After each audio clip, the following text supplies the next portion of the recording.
Louvado seja nosso Senhor Jesus Cristo, para sempre seja Deus louvado e amado. Amados irmãos e irmãs, a nossa nutrição diária da Palavra de Deus para nós hoje, o Evangelho de Marcos, capítulo 8, versículo do 14 ao 21.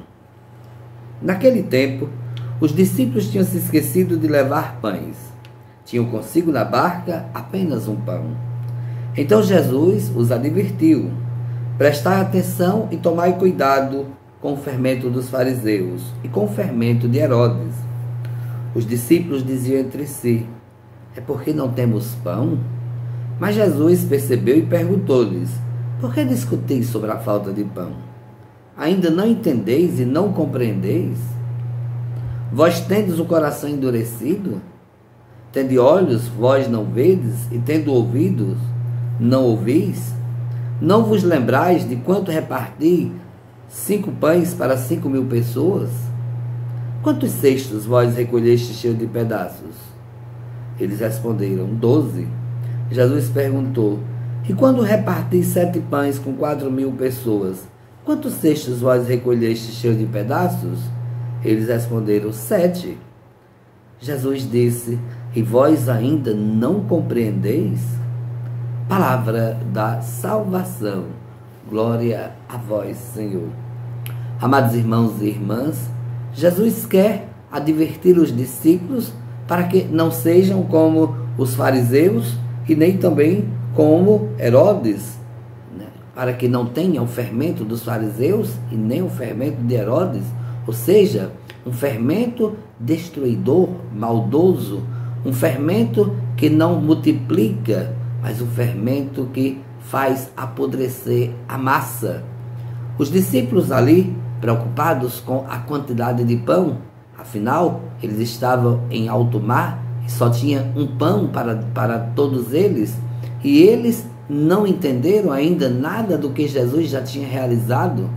E Jesus então quer chamar a atenção deles. Como vocês ainda não compreenderam as coisas? Como é que vocês têm ouvidos e não ouvem? Como é que vocês têm olhos e não veem? Será se tudo o que está acontecendo não está penetrando no coração de vocês? Jesus chama a atenção dos discípulos para que não fique somente na superficialidade ali na presença do Senhor, mas que eles saiam da superficialidade e comecem então a compreender a presença de Jesus, os sinais e os acontecimentos.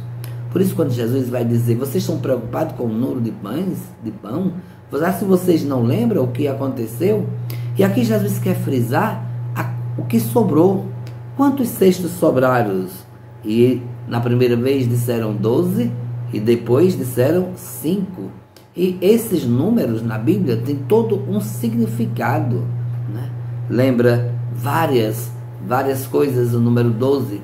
Principalmente lembra para nós os apóstolos, aqueles que devem ser preparados, né, para serem enviados, né, e enviados exatamente com os dons do Espírito Santo, né, e também nos lembra os 7 dias da criação.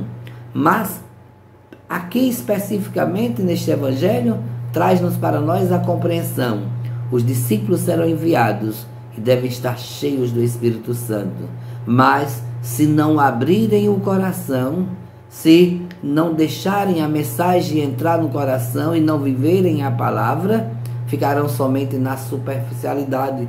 Jesus já tinha até ensinado os discípulos, né? Avancem para as águas mais profundas, saiam da margem para poder compreender e viver melhor aquilo que está acontecendo. Para nós hoje também é este grande convite. Nós precisamos sair da margem, precisamos compreender aquilo que está acontecendo no nosso meio.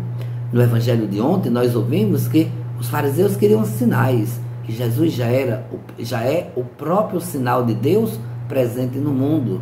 Que os discípulos não se deixem ser levados, né, pelo fermento dos fariseus ou de Herodes, que só perturbam, que só criam ali cria entre eles situações de conflitos, mas que os discípulos sejam ali fermentos da graça, da multiplicidade, da multiplicação da graça e dos bens de Deus. Este evangelho para nós hoje, ele deve ser assim, para nos afrontar, para nos perturbar mesmo, né? Para que nós não fiquemos apegados às quantidades limitadas, mas que possamos reconhecer que Deus pode fazer o impossível. Não vamos ficar limitados a um pão, né? A tão pouco, se Ele pode nos dar muito mais. Tenhamos um bom dia e que Deus abençoe a todos.